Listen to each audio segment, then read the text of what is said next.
तो यहाँ पे हम देख सकते हैं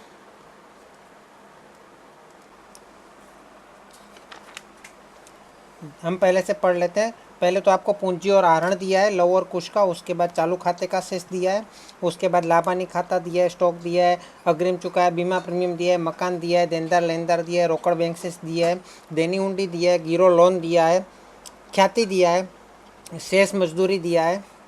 हिंदी में क्या लिखा है? अदद मजदूरी। ओके। मिलना बाकी भाड़ा क्या दिया है? अप्राप्त भाड़ा, है ना। अग्रिम प्राप्त कमीशन, पूर्वदत्त, पूर्व प्राप्त नहीं, अग्रिम प्राप्ति लिखा होगा। डूबत ऋण अनामत दिया है, पैटर्न्स दिया है, फर्नीचर दिया है। और यहाँ पे समायोजन भी बहुत ही आसान से दिए है। पूंजी पर 6% और आहरण पर 10% ब्याज चुकाना, ब्याज गिनना है। चालू खाता की शेष पर 10% ब्याज गिनना है। कुछ को मासिक 1800 के हिसाब से वेतन देना है। ऊपर को मतलब सभी समायोजन देने के बाद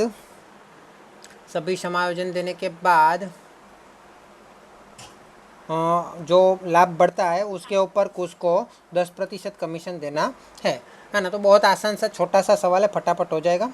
तो पहले लव की पूंजी और आहरण दिया है, तो पूंजी खाते में लिख देंगे, वैसे तो उसमें ज़्यादा कोई अंतर आने वाला है नहीं। शेष आगे लाए, कितना दिया है? पूंजी 1,20,000 और 80,000, 1,20,000 और 80,000, ठीक है। उसके बाद दिया है आहरण दिया है, वो भी लिख देते हैं। आहरण पूंजी खाते में नहीं लिखेंगे क्योंकि हमने चालू खाता बनाया है, तो चालू खाते में लिखेंगे, ठीक है। आहरण कितना है? 40,000 और 12,000, 40,000 और 12,000, ठीक है। उसके बाद क्या है? चालू खाता भी दिया है, तो चालू खाते में ये जो मैंने लिखा ना आहरण, उसको थोड़ा एक लाइन छोड़ के लिखता हूँ मैं, क्योंकि सबसे ऊपर तो शेष लिखने की जगह है, तो वहाँ पे शेष लिखूँगा मैं।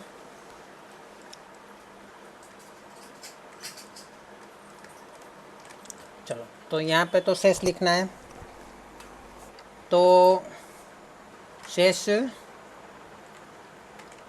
यहाँ पे दोनों साइड शेष हो सकती है, ठीक है। तो यहाँ पे भी शेष होगी, उधार शेष भी होगी, आगे लाए, और जमा शेष भी होगी, शेष आगे लाए, दोनों साइड हो सकती है, इसलिए चालू खाते में दोनों साइड लिख ही देने का एक बार, ठीक है। चलो, तो अभी देखते हैं कौन सा किस साइड है। लव का जो दिया है वो जमा शेष दिया है, देखो जमा साइड में दिया हुआ है 8,000, तो जमा बाजू लिखेंगे। लव में कितना लिखना है? 8,000 लिखना है ना। और कुश वाले में डैश कर देते हैं, मतलब जीरो, है ना, जीरो लिख देते हैं, तो भी डैश अपने आप हो जाएगा, ठीक है। और शेष यहाँ पे उधर बाजू में जो कुश का जो दिया उधर बाजू 12,000 दिया है, तो यहाँ पे 12,000 उधर बाजू में लिखना है कुश में, जबकि लव में आपको लिखना है जीरो, ठीक है, या फिर डैश, ओके। उसके बाद जो भी दिया है वो सब बाद में, पहले हम इसके ऊपर जो समायोजन है उसको देखते हैं। पूंजी पर 6% ब्याज गिनना है, तो पूंजी पे 6% हम ब्याज गिनेंगे, है ना। तो पूंजी यहाँ पे 1,20,000 और 80,000, उसका 6% ब्याज कितना होता है? गिन के बताओ मुझे। 7,200, मतलब 7,200, है ना। तो 7,200 पूंजी पे ब्याज जो है वो धंधे के लिए क्या होता है? फायदा कि नुकसान? मालिक ने जो पैसा धंधे को दिया है उसका ब्याज मालिक ले जाएंगे, तो धंधे को तो नुकसान होगा, नुकसान होगा तो लाभानी खाते में उधार बाजू लिखेंगे, है ना। तो उसमें भी ऊपर एक लाइन छोड़ के लिखेंगे, पूंजी पर ब्याज, है ना। कितना कितना है? लव का और कुश का, है ना। तो लव का कितना है? 7,200, ओके। और कुश का कितना आएगा? 80,000 का 12%, सॉरी 6%, 4,800, ठीक है। तो इसका टोटल करके हम बाहर लिख दें, ये और ये, ठीक है, 12,000 हो गया। ये जो 2,000 है, ये 7,200 और 4,800 हमने अभी तक चुकाया नहीं है मालिक को, इसलिए हमारा दायित्व होगा, लेकिन दायित्व हम लिखेंगे जमा साइड, क्योंकि हमने पूंजी खाता और चालू खाता बनाया। लेकिन यहाँ पे हम चालू खाता बनाया तो चालू खाते में ही बाकी सब एंट्री करेंगे, ठीक है ना। तो पूंजी भले वहाँ पे है, लेकिन पूंजी पे ब्याज तो इसी में लिखेंगे। कितना है 7,200 और 4,800, ठीक है। चलो उसके बाद क्या है, 12 नहीं 6%, 6% किया, 12% नहीं किया। 1,20,000 का 6%, 12×6 = 72, मतलब 7,200 और 80,000 का 6%, पूंजी पे ब्याज 8×48 मतलब 4,800, ठीक है। चलो उसके बाद दूसरा दिया है आहरण पर 10% ब्याज गिनना है। तो आहरण यहाँ पे दिया है 40,000 और 12,000, उसके ऊपर ब्याज गिनना है। और उसका ब्याज धंधे के लिए क्या होगा, मालिक ने जो पैसा लेके गए उसका ब्याज धंधे को मिलना चाहिए, मतलब धंधे के लिए फ़ायदा होगा। आहरण पे ब्याज धंधे के लिए फ़ायदा होगा। फ़ायदा होगा तो कहाँ पे लिखेंगे, जमा बाजू लिखेंगे। तो 40,000 का 10% 4,000 और 12,000 का 10% 100 1200, ठीक है। तो यहाँ पे लिखो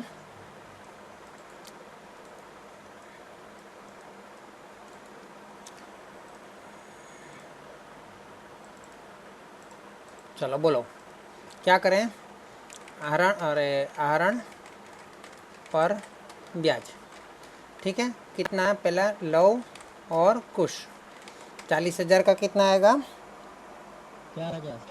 40,000 ही है ना, हाँ 4,000 और उसका 1,200, टोटल कितना आएगा 5,200। ओके, तो इसको ये 4,000 और 1,200 हमको फ़ायदा है, लेकिन हमको पैसा मिला सही नहीं मिला, इसलिए संपत्ति लेना साइड, मतलब यहाँ पे चालू खाते के संपत्ति लेना साइड मतलब उधार बाजू लिखेंगे, है ना। तो उधार बाजू लिखेंगे आहरण पर ब्याज।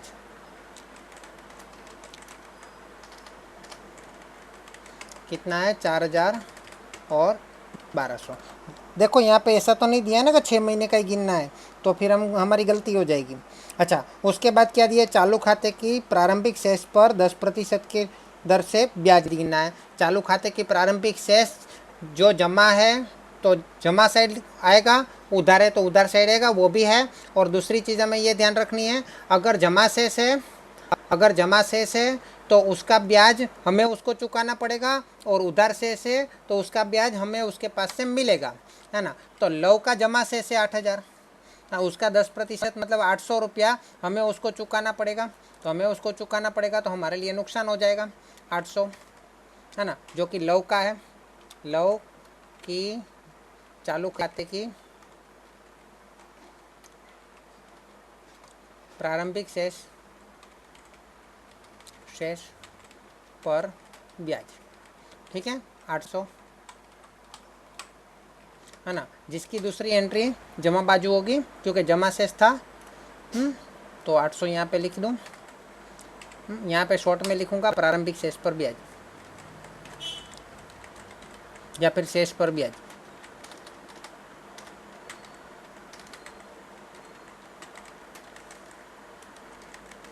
ठीक है। इसी तरह कुछ का जो है वो उधार शेष है तो उसका ब्याज हमको मिलेगा, मतलब हमारा फ़ायदा होगा। तो यहाँ पे लिखना पड़ेगा, कितना आएगा 10% है ना, 1,200 उसका आएगा। तो ये 800 कैसे आया, 80,000 है तो 800 कैसे आया, 8,000 है ना। ओके ओके ओके ठीक है। चलो तो यहाँ पे भी वही लिखूँगा,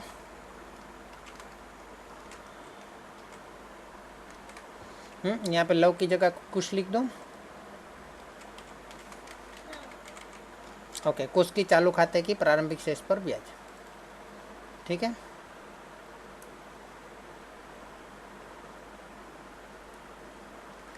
चलो हो गया, आगे बोलो क्या करें। इसकी दूसरी एंट्री करनी पड़ेगी ना, तो यहाँ पे लिख दो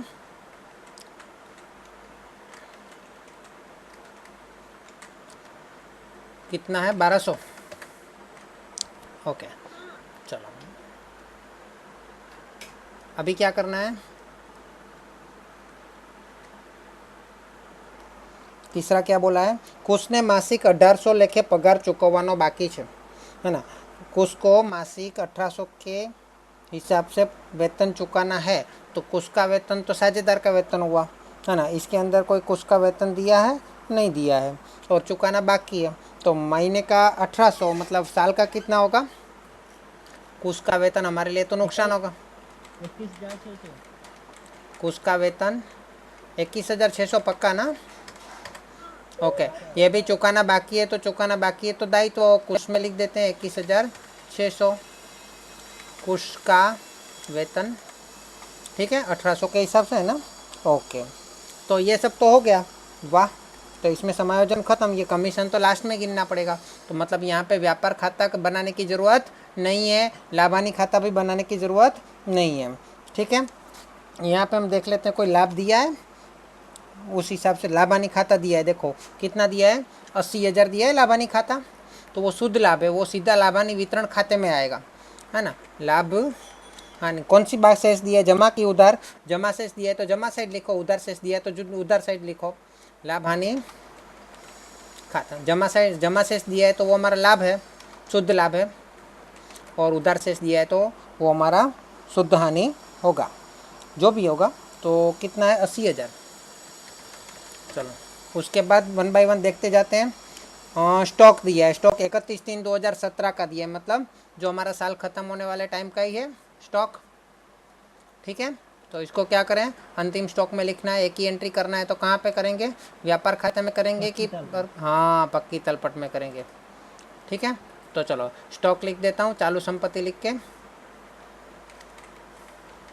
चालू संपत्ति, इसमें पहला स्टॉक लिख देता हूँ। कितना है अंतिम स्टॉक? 72,000। ओके, उसके बाद क्या दिया है, अगाउथी चूकवेल बीमा प्रीमियम, अग्रिम चुकाया बीमा प्रीमियम। अग्रिम चुकाया है, हमने चुकाया है तो हमारे लिए लेना हुआ, हमारे लिए लेना हुआ तो हमारी चालू संपत्ति में आएगा। अग्रिम चुकाया, हमने चुकाया है तो हमारे लिए लेना होगा, हमने लिया होगा तो हमारे लिए देना होगा। अग्रिम चुकाया बीमा प्रीमियम कितना लिखूं? 3,200। ठीक है, आपको इस तरह से कॉमा करके लिखना है। ठीक है, उसके बाद क्या दिया है, मकान। मकान कहाँ पे आएगा, स्थायी संपत्ति में आएगा। हाँ, स्थायी संपत्ति में मकान कितना है, कोई घिसाई विसाई गिनने का नहीं बोला है। कितना है मकान, 1,60,000। उसके बाद क्या दिया, देनदार और लेनदार। तो पहले उधार शेष होता है वो सब खत्म करेंगे, तो संपत्ति साइड लिखते जाएंगे। देनदार है ना, कितना है देनदार, 80,000 है ना। तो इसको मैं इनर कॉलम में लिखता हूँ, क्यों लिखता हूँ आपको बताता हूँ, है ना। चलो उसके बाद लेनदार है तो इस साइड लिख दें, जमा शेष है वो जमा साइड लिखेंगे, पूंजी साइड, पूंजी दायित्व तो जमा साइड होता है हमारा, और संपत्ति साइड उधार शेष होता है। तो ये 28,000 आएगा, इसको डायरेक्ट बाहर लिखता हूँ। चलो उसके बाद क्या दिया है, रोकड़ और बैंक। तो रोकड़ हमेशा उधार शेष ही होता है, ध्यान दीजिएगा, रोकड़ उधार शेष वाला ही हमारा रोकड़ होता है। तो रोकड़ कितना है, 4,800, है ना। आगे पीछे बैंक और रोकड़ लिखा हो तो भी हमें उधार शेष वाला ही रोकड़ लिखना है। और जमा शेष वाला जो बैंक है ना, बैंक उधार भी हो सकता है, जमा भी हो सकता है ना। लेकिन जमा दिया है तो उसको बैंक ओवरड्राफ्ट मानेंगे, क्योंकि वो जमा है तो हमारा दायित्व है, और इसलिए बैंक ओवरड्राफ्ट मानेंगे।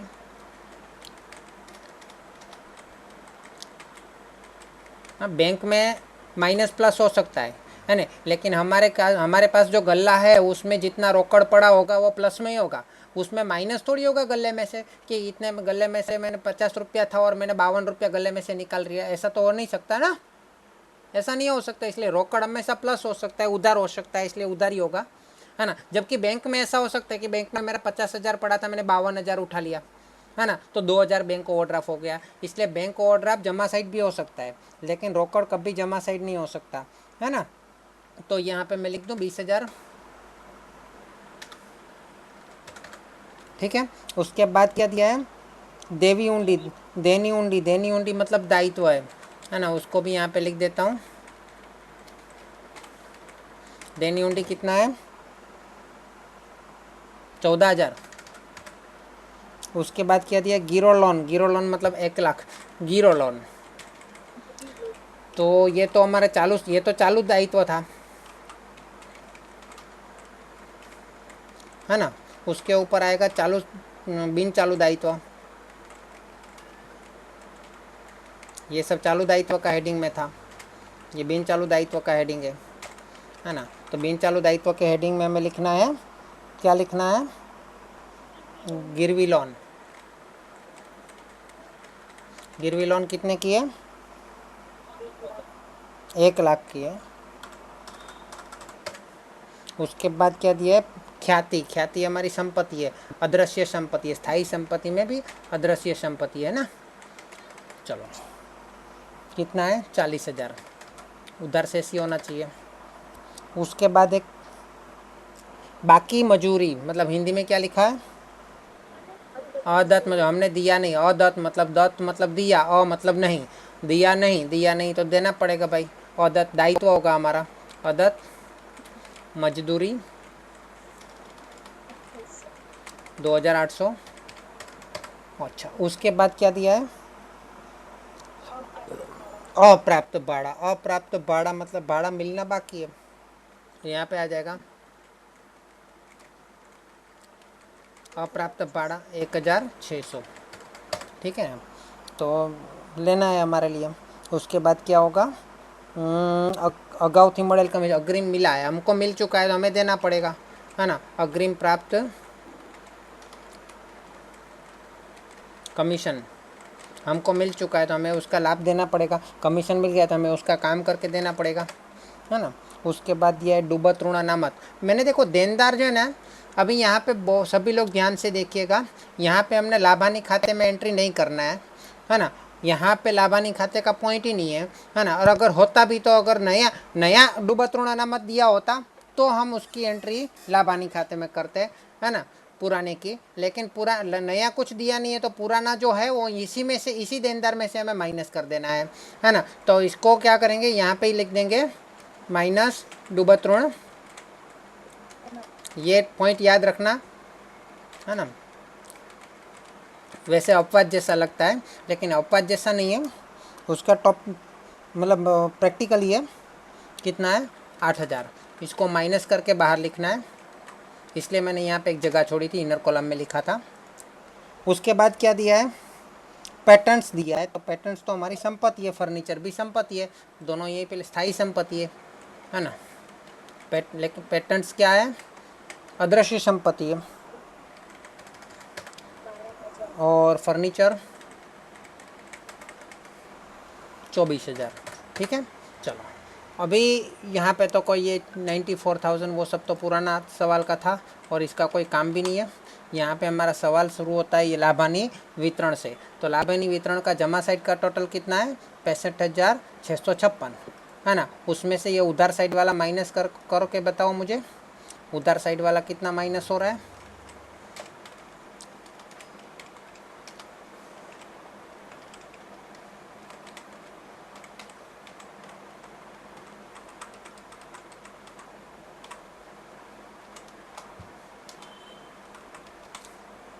कितना माइनस हो रहा है,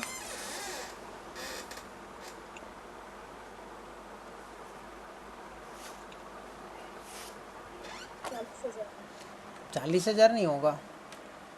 जमा साइड का टोटल कितना आया, अच्छा यहाँ पे मेरी मिस्टेक है, मेरी मिस्टेक है, हाँ हो सकता है 40,000 हो सकता है,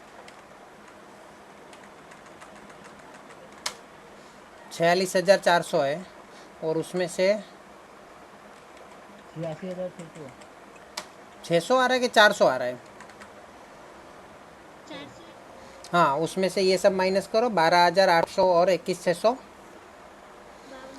52,000 आ रहा है। अच्छा यहाँ पे लिखा है ऊपरना हवालाओ नाख्या पछी, ऊपर के समायोजन देने के बाद जो नफा लाभ बढ़ता है ना, बढ़ते लाभ पर कुछ ने 10% कमीशन देना है। मुझे यहाँ पे बताओ कि ये जो 52,000 है उसके ऊपर कमीशन गिनेंगे कि कमीशन घटाने के बाद बढ़ते लाभ पर कमीशन गिनेंगे,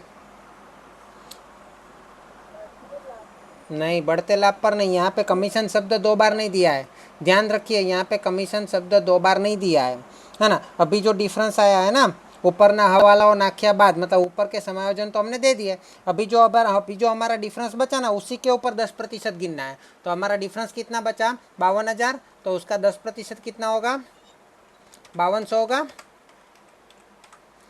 ना। उतना कमीशन किसको देना है कुश को, है ना। तो क्या लिखूँ यहाँ पे कुश को कमीशन, है ना। तो कुश को ये कमीशन देना है तो कुश को कमीशन में भी एंट्री करना पड़ेगा 5200 की। तो यहाँ पे 5200 की एंट्री कर दो, कुश का कमीशन, ठीक है। चलो उसके बाद अब जो बाकी वापस डिफरेंस करना है तो 52,000 में से ये 5200 माइनस कर दो, कितना आया 46,800, है ना 46,800 इतना ही आया ना। अभी इसको लव और कुश दोनों को बांटना है, 46,800 को हमें बांटना है, ठीक है। तो यहाँ पे क्या होगा वितरण पात्र लाभ लव और कुश, ठीक है। चलो लव और कुश को कौन से अनुपात में बांटना है जरा चेक करके बताओ। स्टार्टिंग में लिखा है लव और कुश को तेओ 60% लाभ 3/2 के प्रमाण में और बाकी का लाभ 2/1 के प्रमाण में बांटेंगे। चलो इसका थोड़ा कैलकुलेशन करना पड़ेगा, है ना। टोटल हमारा लाभ कितना है 46,000, टोटल लाभ कितना है 46,800। पहले उसका 60% यहाँ पे करेंगे और बाकी का 40%, है ना। तो यहाँ पे 60% करें तो कितना होता है इसके गुणा 60 भागा 100, तो 20,800, 20,080, 28,080, है ना। चलो अभी बाकी का 40% करें या फिर उसमें से ये माइनस कर दे तो बाकी का 18,720 आएगा।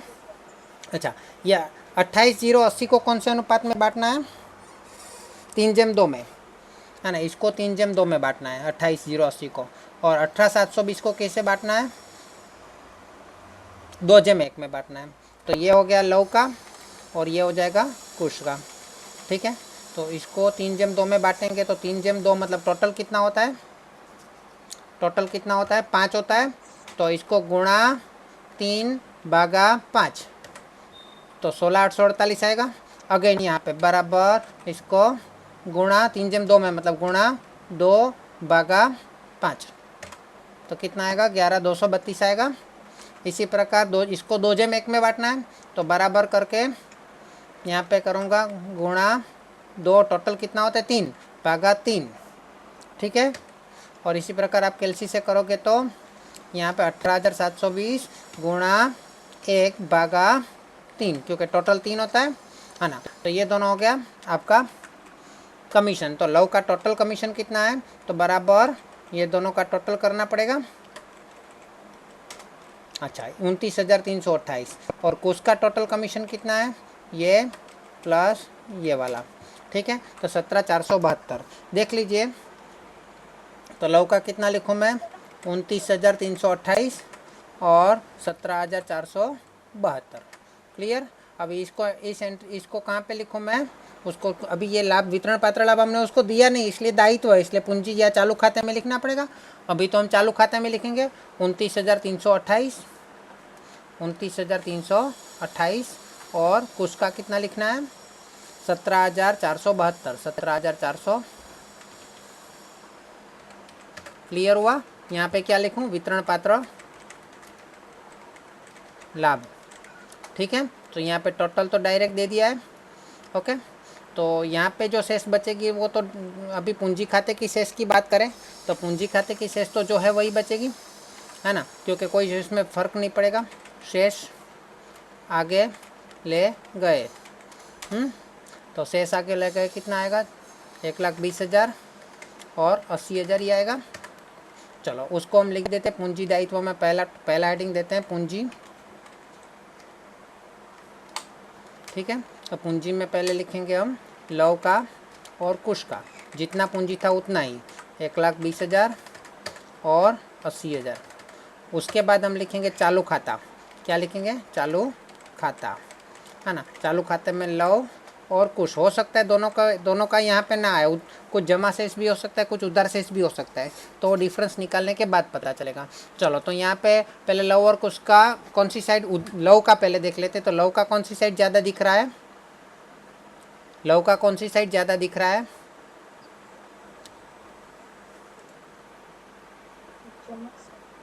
जमा साइड ज़्यादा दिख रहा है। ओके, तो उसमें से उधार शेष वाला माइनस करो, कितना आ रहा है बताओ? बराबर कितना आ रहा है?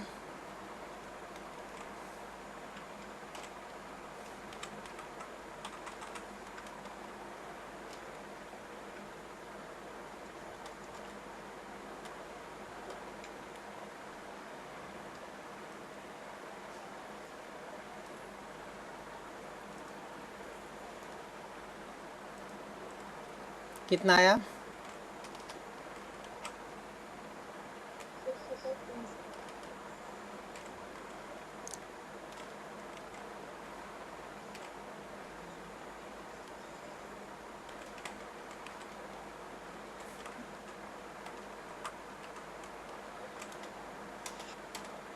एक 1328।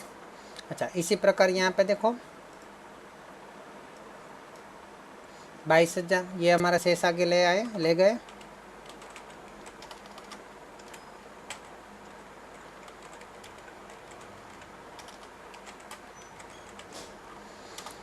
ठीक है, तो कितना आ रहा है? 1328 और 22,672।